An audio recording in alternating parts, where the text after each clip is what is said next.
Hello friend. आज के video में जो है घटना चक्र आई दृष्टि जो 2025 का जो आया हुआ है करंट अफेयर उसके आर्थिकी के सभी क्वेश्चन के बारे में बात करेंगे। और ये बुक के लास्ट में जो वेरी इंपॉर्टेंट क्वेश्चन का जो दिया हुआ है आर्थिकी राष्ट्रीय अंतर्राष्ट्रीय, तो दो अभी तक कर चुके हैं, राष्ट्रीय अंतर्राष्ट्रीय। आज आर्थिकी करने वाले हैं। अगर इससे पहले आप ये दोनों वीडियो नहीं देखे तो प्ले लिस्ट में जाके देख सकते हैं। तो चलिए फ्रेंड स्टार्ट करते हैं।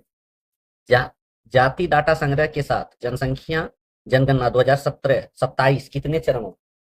तो जनसंख्या का जनगणना जो होने वाला है, जो कि जाति डाटा के साथ होगा, 2027 जो है 2 चरणों में होगी। भारत के अधिकांश हिस्सों के लिए संदर्भित तिथि क्या है? तो 1 मार्च 2027 से यह जनगणना। केंद्र शासित प्रदेश लद्दाख और जम्मू एंड कश्मीर, हिमाचल प्रदेश और उत्तराखंड के बर्फीली क्षेत्रों के संदर्भ में यह तिथि 1 अक्टूबर 2026 से शुरू हो जाएगी, लेकिन अधिकांश हिस्से में 1 मार्च 2027 से जनगणना चाहिए। किस भारतीय ई कॉमर्स कंपनी को आरबीआई ने गैर बैंकिंग वित्त कंपनी लाइसेंस प्राप्त हुआ है, जिससे वह यह लाइसेंस प्राप्त करने वाले पहले कंपनी ई कॉमर्स कंपनी बन गई है? तो वो फ्लिपकार्ट। नवीनतम मौद्रिक नीति के अनुसार रेपो रेट दर में कितना आधार अंकों की कमी हो गई है? तो 50 आधार अंकों की कमी हो गई है। नए रेपो रेट दर जो है 5.5% है। संशोधित स्थानीय जमा सुविधा दर जो है 5.25% है। वित्त वर्ष जो है 25 के लिए जीडीपी वृद्धि का पूर्वानुमान जो है 6.5% है। कृषि में वित्त वर्ष 2026 के लिए भारत की जीडीपी वृद्धि दर कितनी अनुमानित की है? तो 6.5% अनुमानित है। वित्त वर्ष 2024-25 के दौरान भारत में कुल एफडीआई प्रवाह कितना था? तो 81.04 बिलियन अमेरिकी डॉलर था। किस राज्य को सर्वाधिक एफडीआई इक्विटी प्रवाह प्राप्त होता है? तो महाराष्ट्र को, जो कि 39% है।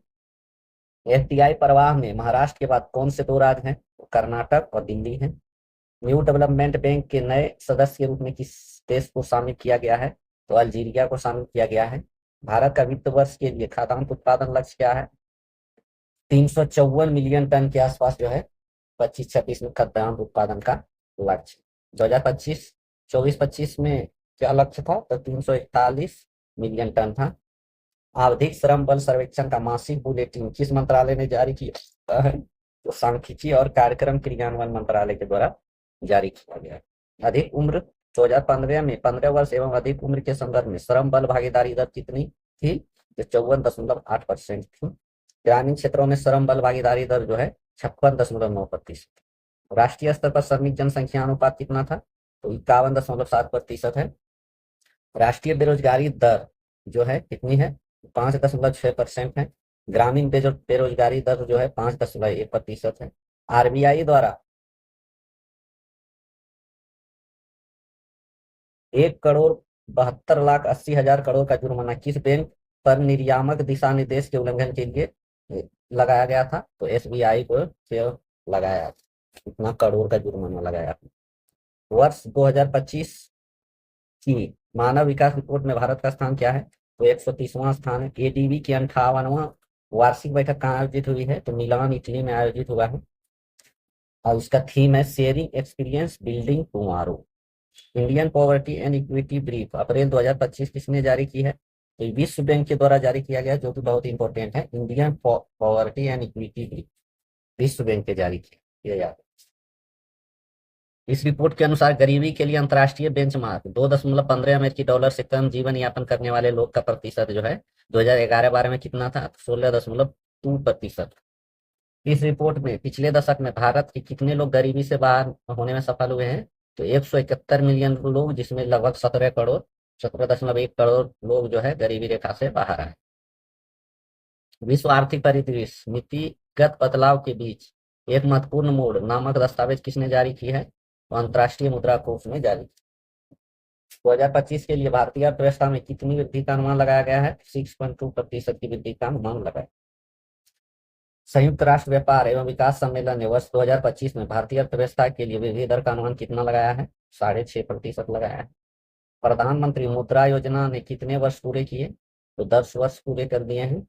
प्रधानमंत्री योजना मुद्रा योजना के तहत ऋण वितरण में शीर्ष 3 राज्य कौन कौन से हैं? तो तमिलनाडु, उत्तर प्रदेश और कर्नाटक।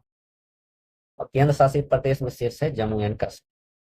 आयुष्मान भारत प्रधानमंत्री जन आरोग्य योजना को लागू करने वाला 35वां राज्य कौन बन गया? राज्य या केंद्र शासित प्रदेश? तो दिल्ली बन गया है। यूएन की एक रिपोर्ट के अनुसार 2023 में एआई में निजी निवेश के मामले में भारत वैश्विक स्थान क्या है? तो एआई के निजी निवेश के मामले में भारत विश्व में 10वां स्थान। 2024 में readiness for frontier technology index में भारत का स्थान कितना है? तो इसका स्थान है 36। दुनिया का सबसे बड़ा दूध उत्पादक देश भारत बन गया है। भारत में नए वित्त सचिव के रूप में किसने पदभार ग्रहण किया है? तो अजय सेठ ने ग्रहण किया। तुहिन कांत पांडे को किस का अध्यक्ष नियुक्त किया गया है? तो सेबी का अध्यक्ष नियुक्त किया गया है तुहिन कांत पांडे। कौन सा रेलवे जोन 2050 मिलियन टन माल ढुलाई करने वाला पहला रेलवे जोन बन गया है? तो ईस्ट कोस्ट रेलवे। इन दो भारतीय कंपनी ने भारत में सैटेलाइट इंटरनेट के लिए स्टारलिंक से वितरण समझौता किया है। तो भारतीय एयरटेल और रिलायंस जियो ने। सीट क्षमता के लिहाज से विश्व का दूसरा सबसे तेजी से बढ़ती एयरलाइंस कौन सी बनी है? तो इंडिगो एयरलाइंस बनी। पहले स्थान पर कौन सी एयरलाइंस रही? तो कतर एयरलाइंस रही है। क्रिसिल के अनुसार भारत की अनुमानित जीडीपी वृद्धि दर वित्त वर्ष 26 में कितनी होगी? 6.5% का अनुमान। भारतीय जैव अर्थव्यवस्था रिपोर्ट 2025 किसने जारी किया है? तो केंद्रीय मंत्री डॉक्टर जितेंद्र सिंह ने जारी किया। 2025 तक जैव अर्थव्यवस्था का निर्धारित लक्ष्य क्या है? तो $150 बिलियन। भारत की जैव अर्थव्यवस्था वर्ष 2024 में कितनी थी? 165.7 बिलियन डॉलर थी। जैव अर्थव्यवस्था के मामले में कौन सा प्रदेश पहले स्थान पे है? तो महाराष्ट्र जो है पहले स्थान पे है जैव अर्थव्यवस्था के मामले में। भारत में जैव अर्थव्यवस्था में उत्तर प्रदेश का कितना योगदान है? तो $7.7 बिलियन का योगदान है, जो कि 7वां स्थान। पहला स्वदेशी एंटीबायोटिक का नाम क्या है? तो इसका नाम है नेफ्रिथ्रोमाइसिन। नेफ्रिथ्रोमाइसिन बहुत इंपॉर्टेंट है यार।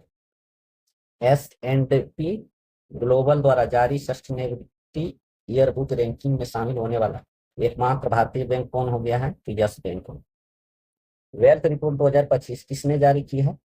तो नाइट रैंक ने जारी किया है वेल्थ रिपोर्ट 2025। वेल्थ रिपोर्ट के अनुसार दुनिया में सबसे ज्यादा हाई नेटवर्थ लोगों के मामले में भारत का स्थान कितना है? ये चौथा। पहले 3 स्थानों पर कौन से देश हैं? संयुक्त राज्य अमेरिका, उसके बाद चीन, उसके बाद ग्लोबल इन्वेस्टर समिट 2025 में आयोजित हुई है। तो भोपाल मध्य प्रदेश में आयोजित हुई है। डिजिटल पायलट लाइसेंस पेश करने वाला दूसरा देश कौन सा है? तो भारत है। पहला देश कौन सा है इसमें? तो चीन। डिजिटल पायलट लाइसेंस पेश करने वाला दूसरा भारत है और पहला देश चीन। राज्यों में पंचायतों को अंतरण की स्थिति एक सांकेतिक साक्ष्य आधारित रैंकिंग 2024 रिपोर्ट किसके द्वारा तैयार की गई है? तो भारतीय लोक प्रशासन संस्थान के द्वारा जारी की गई। इस सूचकांक में 3 शीर्ष राज्य कौन कौन से हैं? कर्नाटक, केरल और तमिल। उत्तर प्रदेश का रैंक इसमें 5वां है। खनिज मिशन पे कितने बजट के साथ मंजूरी दी गई है? राष्ट्रीय महत्वपूर्ण खनिज मिशन 34,300 करोड़ रुपए का बजट की मंजूरी मिल गई है। वित्तीय स्वास्थ्य सूचकांक जारी हुआ है, किसने जारी किया है? नीति आयोग ने। और सबसे उच्चतम समग्र सूचकांक वाला राज्य कौन है? तो उड़ीसा। और सबसे खराब प्रदर्शन करने वाला राज्य जो है पंजाब। अचीवर श्रेणी में कौन कौन से राज्य हैं? तो उड़ीसा, छत्तीसगढ़, गोवा, झारखंड, गुजरात है। और फ्रंट रनर में जो है महाराष्ट्र, उत्तर प्रदेश, तेलंगाना, मध्य प्रदेश, कर्नाटक। मूल्यवान ब्रांडों की ग्लोबल 500 रैंकिंग 25 में किस कंपनी को शीर्ष स्थान प्राप्त हुआ है? तो एप्पल को शीर्ष स्थान प्राप्त हुआ है। टाटा समूह को रैंकिंग में कौन सा स्थान प्राप्त हुआ है? तो 60वां स्थान प्राप्त हुआ है भारतीय ब्रांड के रूप में प्रथम। US world future skill index 2025 में भारत कौन सा स्थान है? 25वां स्थान है world future skill index. Bharat का बायो B2 गेन आधारित राष्ट्रीय राजमार्ग कहाँ उद्घाटित हुआ है? तो यह नागपुर मानसर बाईपास राष्ट्रीय राजमार्ग 44 जो है उद्घाटित उद्घाटित हुआ। बायो बिटुमेन बनाने के लिए किस फसल अवशेष का उपयोग किया जाता है? लिग्निन का उपयोग होता है। और भारत का पहला सस्टेनेबिलिटी लिंक बॉन्ड किसने जारी किया है? तो एनडीआर इनविट ने जारी किया है। ब्लूमबर्ग बिलियनियर्स इंडेक्स के अनुसार $500 बिलियन की संपत्ति तक पहुंचने वाला पहला व्यक्ति कौन बन गया है? तो एलन मस्क बन गया है। Elon Musk. ब्लूमबर्ग की शीर्ष सूची में विश्व में सबसे अमीर परिवार कौन सा है? वाल्टन परिवार यूएसए का है सबसे अमीर परिवार। अपनी खरीद प्रक्रिया को पूरी तरह से सरकारी ई मार्केट प्लेस से जोड़ने वाला भारत का पहला राज्य कौन बन गया है? तो उत्तर प्रदेश बन गया है। बुनियादी पशुपालन सांख्यिकी 2024 को किसने जारी किया है? तो पशुपालन और डेयरी विभाग ने जारी किया। भारत में वर्ष 2023-24 में किस दूध उत्पादन का अनुमान है? कितना? तो दूध उत्पादन का अनुमान है 239.30 मिलियन टन। भारत का सबसे बड़ा दूध उत्पादक राज्य कौन सा है? उत्तर प्रदेश है। हुरून इंडिया लोकोपकारी सूची के अनुसार भारत का सबसे बड़े दानदाता कौन है? तो पहले स्थान पर शिव नादार है, दूसरे स्थान पर मुकेश अंबानी है और तीसरे स्थान पर है बजाज परिवार। केंद्रीय कृषि एवं किसान कल्याण मंत्रालय ने किन दो योजनाओं को मंजूरी दी है? प्रधानमंत्री राष्ट्रीय कृषि विकास योजना और कृषि उन्नति योजना। Uttar Pradesh international trade show 2024 का आयोजन कहाँ किया गया है? तो ग्रेटर नोएडा उत्तर प्रदेश में इसका आयोजन किया गया। भारत सरकार ने युवाओं के पेशेवर विकास के लिए केंद्रीय बजट के किस योजना की घोषणा की थी? तो पीएम इंटर्नशिप योजना की घोषणा। इस योजना के तहत अगले 5 वर्ष की अवधि में कितने युवाओं को इंटर्नशिप के अवसर प्रदान करने का लक्ष्य है? तो 1 करोड़। प्रधानमंत्री नरेंद्र मोदी द्वारा महाराष्ट्र के किस स्थान पर पीएम मित्र पार्क का शिलान्यास किया गया? तो अमरावती। पीएम मित्र का पूर्ण रूप क्या है? PM mega integrated textile reason and apparel. केंद्र सरकार ने कितने पीएम मित्र पार्कों की स्थापना की मंजूरी प्रदान की है? तो 7 मित्र पार्कों की मंजूरी प्रदान किया है पीएम मित्र पार्क। राष्ट्रीय ई गवर्नेंस सम्मेलन 2024 का आयोजन कहाँ किया गया है? तो मुंबई में किया गया है। इस सम्मेलन में ई गवर्नेंस में जिला स्तरीय पहल श्रेणी में गोल्ड अवार्ड उत्तर प्रदेश में किस परियोजना को प्रदान किया गया है? लैब मित्र। लैब मित्र पहल कहाँ शुरू की गई है? तो वाराणसी उत्तर प्रदेश। नाइट फ्रैंक द्वारा प्रकाशित प्राइम ग्लोबल सिटी इंडेक्स 2024 में प्रथम स्थान पर कौन सा है? तो मनीला फिलीपींस, जो कि 26% वार्षिक की वृद्धि। प्राइम ग्लोबल सिटी इंडेक्स में द्वितीय स्थान पर कौन सा शहर है? तो मुंबई है। किस देश की मेजबानी में प्रथम बिम्स्टेक व्यापार शिखर सम्मेलन का आयोजन हुआ? तो भारत की मेजबानी। फॉर्च्यून ग्लोबल 500 सूची में शीर्ष रैंक प्राप्त करने वाला कंपनी कौन बनी है? तो वॉलमार्ट। फॉर्च्यून ग्लोबल 500 सूची में कितने भारतीय कंपनी को शामिल किया गया है? 9 कंपनी को। भारतीय कंपनी के रूप में किसने अपना दर्जा बरकरार रखा है शीर्ष रैंक में? तो रिलायंस इंडस्ट्री लिमिटेड 86वां स्थान।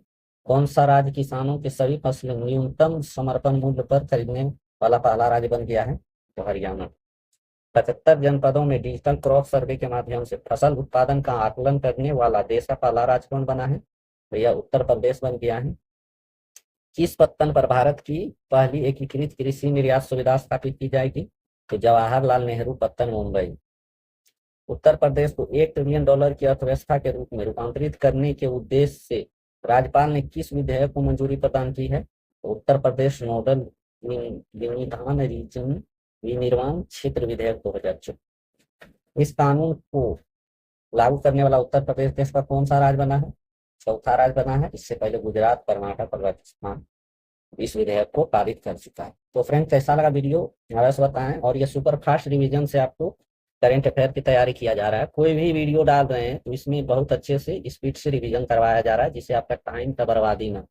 तो अगर आप इस चैनल पर नए आए तो सब्सक्राइब कर ले और वीडियो को लाइक कर दें। और इसका पीडीएफ अगर चाहते हैं तो हमारे टेलीग्राम या व्हाट्सएप ग्रुप से आप जुड़ सकते हैं, वहाँ पे आपको पीडीएफ प्रोवाइड कर दिया गया है। मिलते हैं फ्रेंड नेक्स्ट वीडियो में। जय हिंद।